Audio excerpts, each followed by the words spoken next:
Almas irmãs, Jesus, nosso Mestre e Senhor, nos abençoe.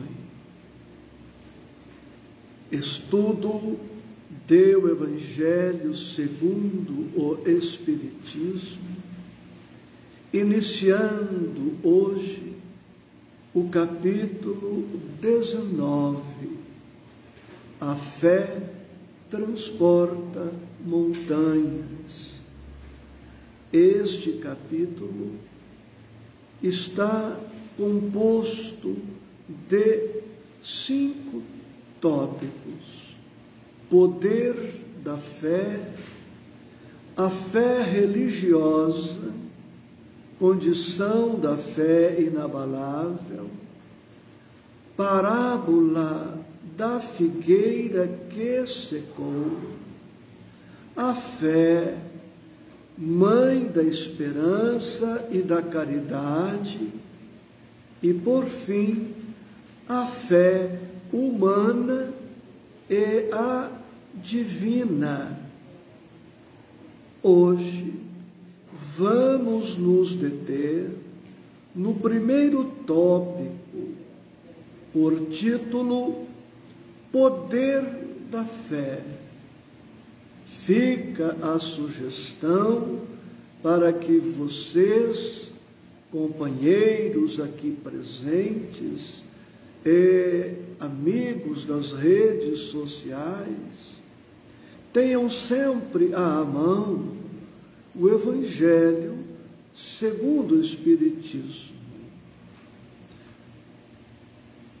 Este tópico, poder da fé, por sua vez, tem 5 itens, ou 5 números.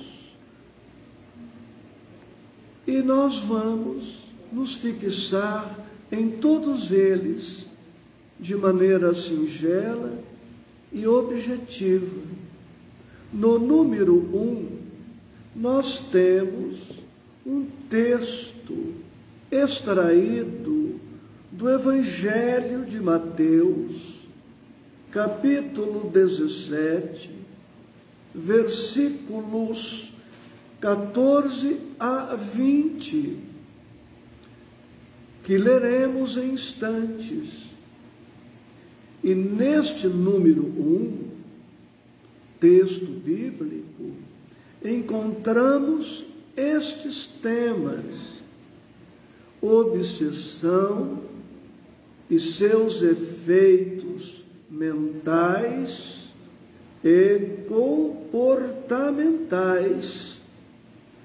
Jesus, médico de corpos e de almas, a importância da semente que, crescendo, nos ensejará muitas bênçãos, os efeitos da incredulidade ou da falta de confiança em si.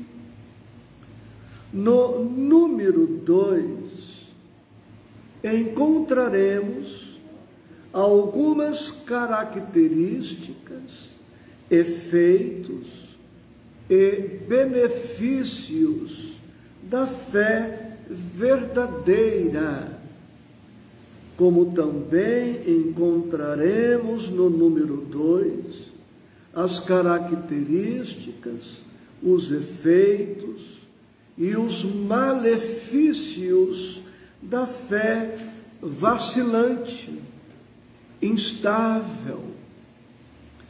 Também no número 2 encontramos este outro aspecto, que a fé, ora, pode ser utilizada na conquista e realização das coisas materiais, ora, a fé pode ser aplicada no sentido moral.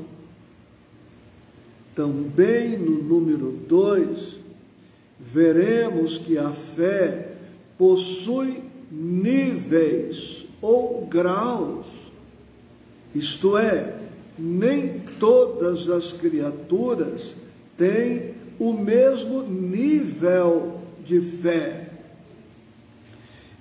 E, sendo diferentes os níveis ou graus da fé, os efeitos também variarão na proporção do tamanho da fé.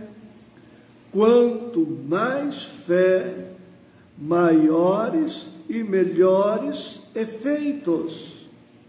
Quanto menor a fé, menores os seus efeitos, menos efeitos positivos. No número 3, que compõe o tópico poder da fé, ainda encontramos dados que distinguem a fé verdadeira da fé vacilante e seus efeitos. No número 4, vemos que não podemos confundir fé com presunção ou fé com orgulho.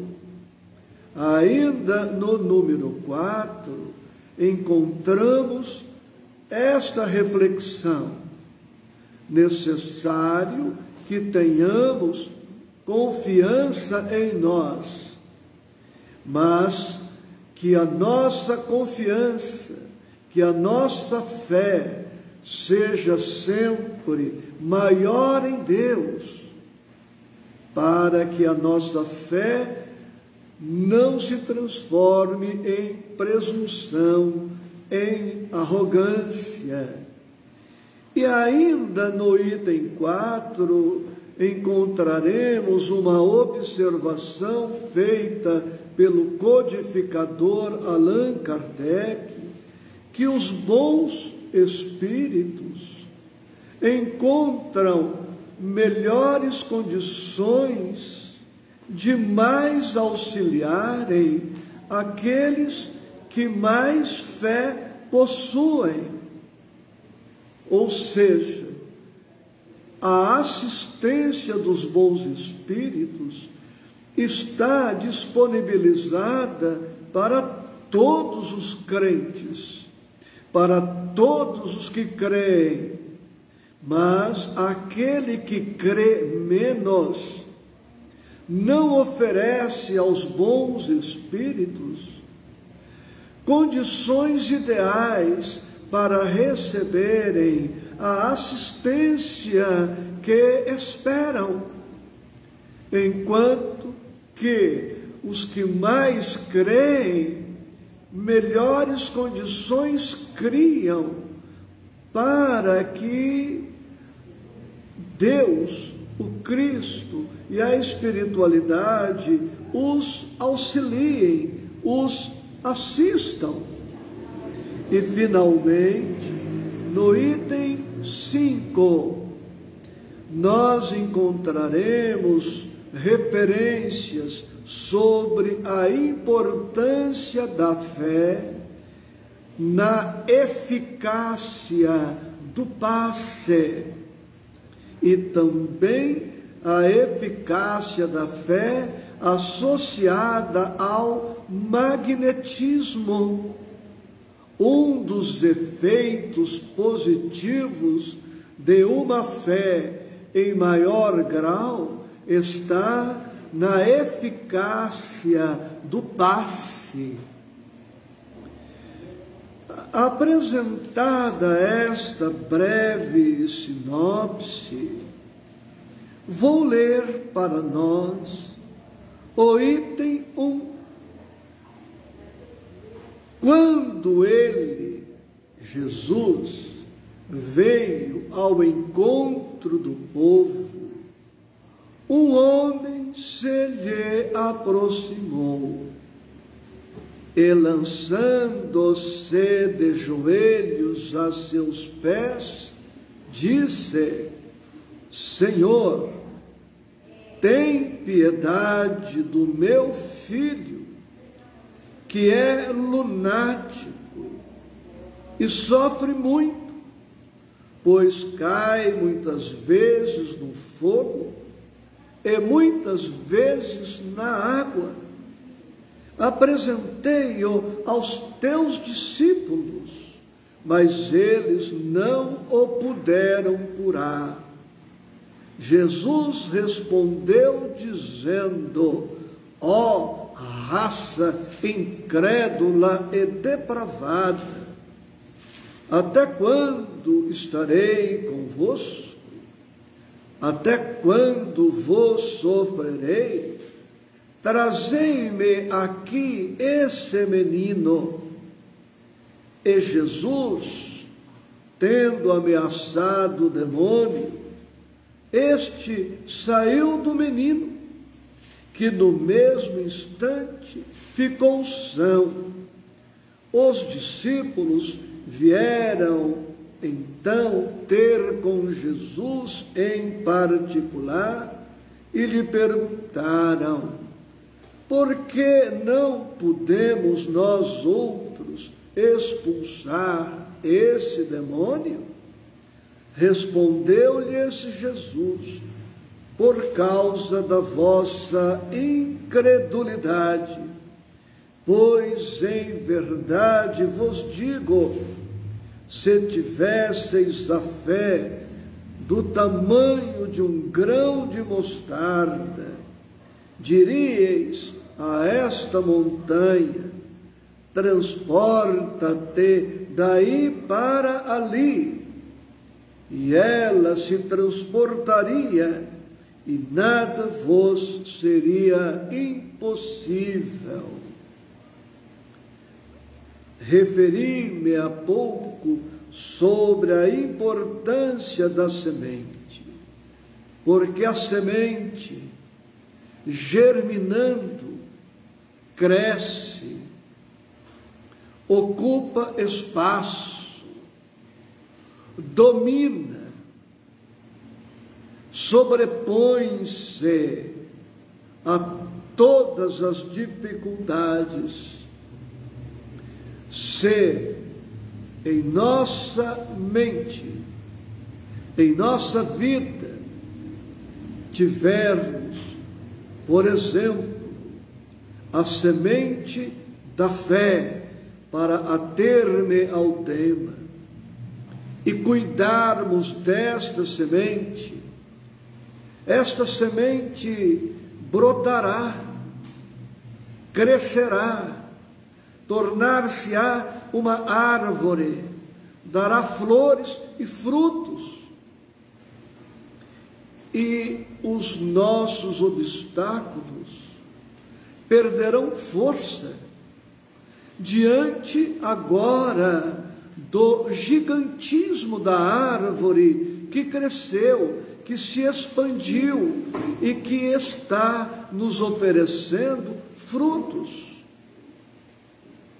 Assim, tenhamos, dentre outros exemplos que eu poderia aqui apresentar, uma semente de paciência, uma semente de bondade, uma semente de amor, uma semente de misericórdia, e cuidássemos destas sementes, aos poucos, com os cuidados, todas estas sementes brotarão, tornar-se-ão árvores frondosas, e a nossa bondade, a nossa paciência, o nosso amor, a nossa misericórdia, a nossa fé, que eram do tamanho de uma semente,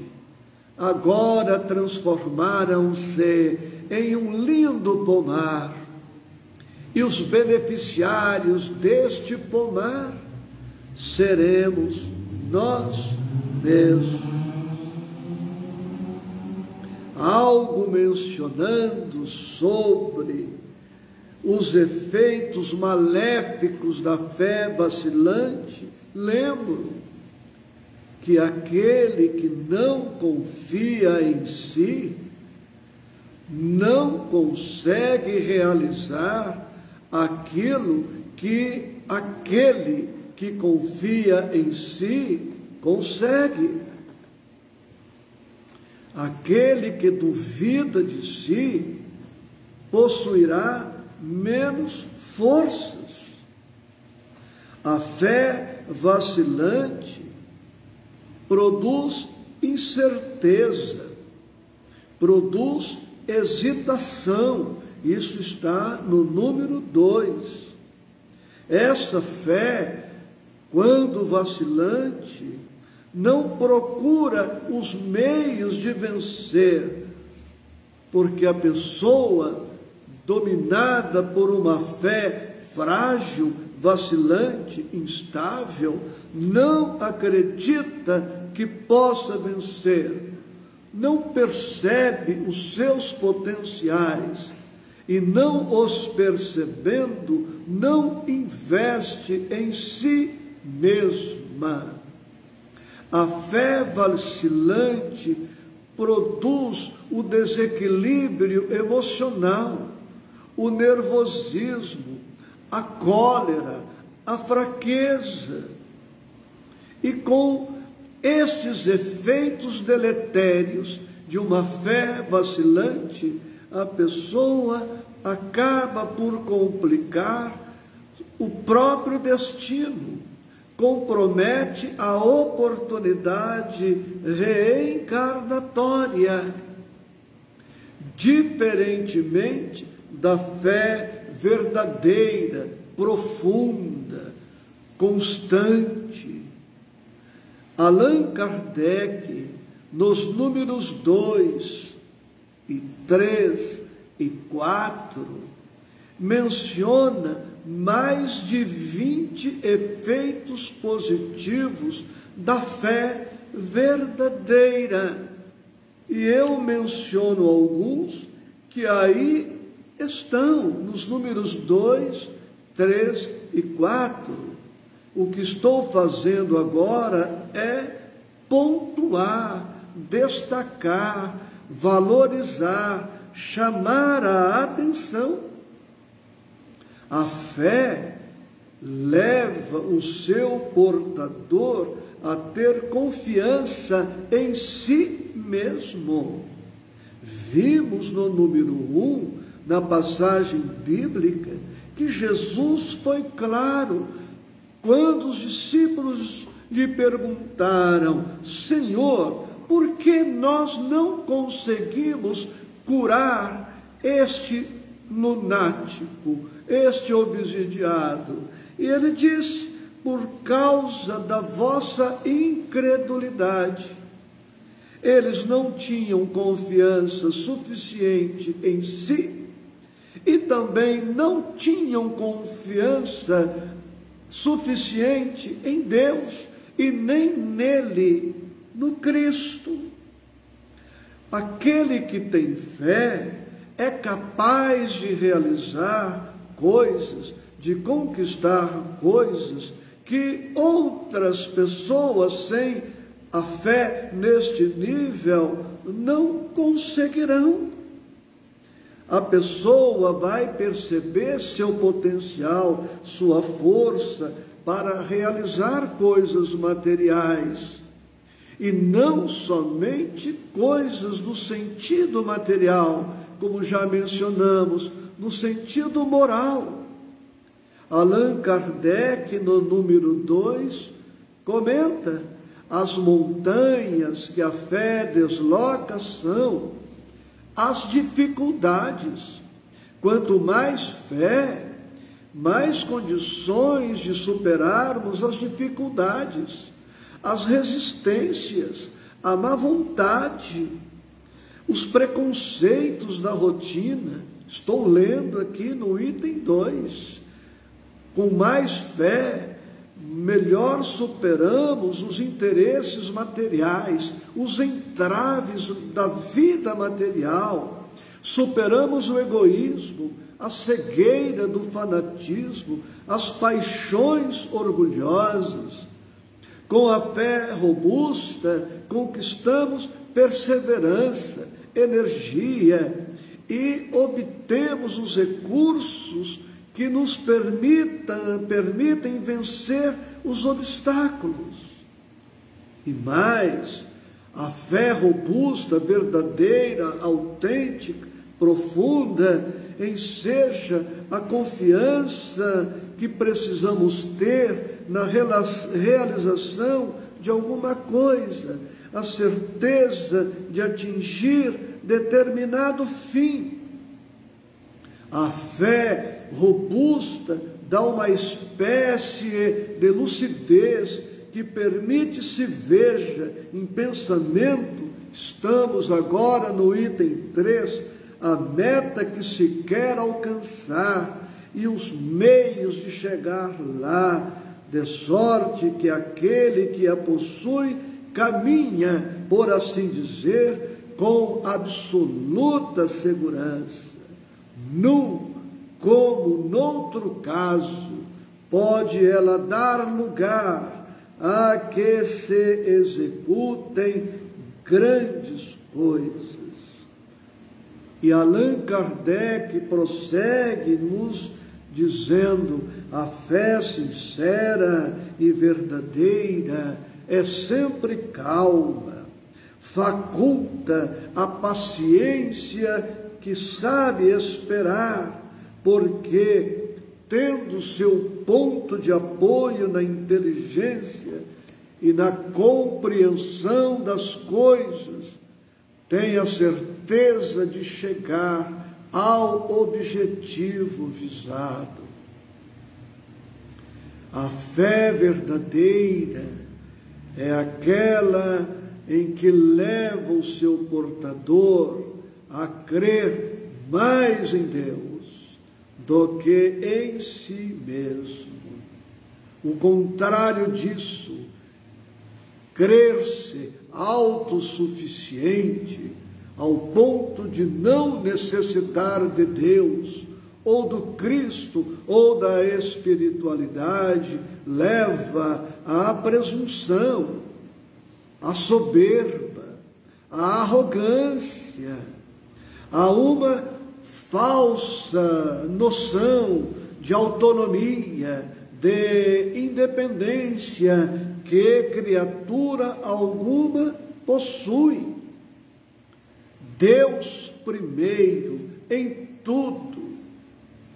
E se nós, crendo firmemente em Deus, desenvolvermos ao mesmo tempo confiança razoável em nossas possibilidades, nós estaremos equipados para enfrentar e vencer os desafios existenciais. O nosso tempo são de mais ou menos 30 minutos, mas eu trago para nós uma página do Espírito Emmanuel, no livro Caminho, Verdade e Vida, capítulo 14, por título Em Ti Mesmo, baseada a mensagem num versículo do apóstolo Paulo, em sua carta aos irmãos romanos, capítulo 14, versículo 22. E ele diz: tens fé? Tem-na em ti mesmo, diante de Deus. E Emmanuel comenta: no mecanismo das realizações diárias, Não é possível esquecer a criatura, aquela expressão de confiança em si mesma e que deve manter na esfera das obrigações que tem de cumprir à face de Deus. Os que vivem na certeza das promessas divinas são os que guardam a fé no poder relativo que lhes foi confiado e, aumentando-o pelo próprio esforço, prosseguem nas edificações definitivas com vistas à eternidade. Os que, no entanto, permanecem desalentados quanto às suas possibilidades, esperando em promessas humanas, dão a ideia de fragmentos de cortiça, sem finalidade própria, ao sabor das águas, sem roteiro e sem ancoradouro. Naturalmente, ninguém poderá viver na terra sem confiar em alguém de seu círculo mais próximo, mas a afeição, o laço amigo, o calor das dedicações elevadas não podem excluir a confiança em si mesmo diante do Criador. Na esfera de cada criatura, Deus pode tudo. Não dispensa, porém, a cooperação, a vontade e a confiança do filho para realizar. Um pai que fizesse mecanicamente o quadro de felicidades dos seus descendentes, exterminaria em cada um as faculdades mais brilhantes. Por que te manterás indeciso, se o Senhor te conferiu este ou aquele trabalho justo? Faze-o retamente, porque se Deus tem confiança em ti para alguma coisa, deves confiar em ti mesmo diante dele. E termino trazendo esta outra mensagem belíssima do Espírito Meimei, também psicografada pelo imortal Francisco Cândido Xavier. Não percas a tua fé entre as sombras do mundo, ainda que os teus pés estejam sangrando. Segue para frente, erguendo-a por luz celeste, acima de ti mesmo. Crê e trabalha, esforça-te no bem e espera com paciência. Tudo passa e tudo se renova na terra, mas o que vem do céu permanecerá. De todos os infelizes, os mais desditosos são os que perderam a confiança em Deus e em si mesmos, porque o maior infortúnio é sofrer a privação da fé e prosseguir vivendo. Eleva, pois, o teu olhar e caminha luta, serve, aprende e adianta-te, brilha a alvorada além da noite. Hoje é possível que a tempestade te amarfanhe o coração e te atormente o ideal, aguilhoando-te com a aflição ou ameaçando-te com a morte. Não te esqueças, porém, de que amanhã será outro dia. Amanhã será outro dia. Amanhã será outro dia. O poder da fé. Podemos mais quando mais fé possuímos em Deus, em nós, na vida, no amor, no progresso, no bem, na paz. Gratidão.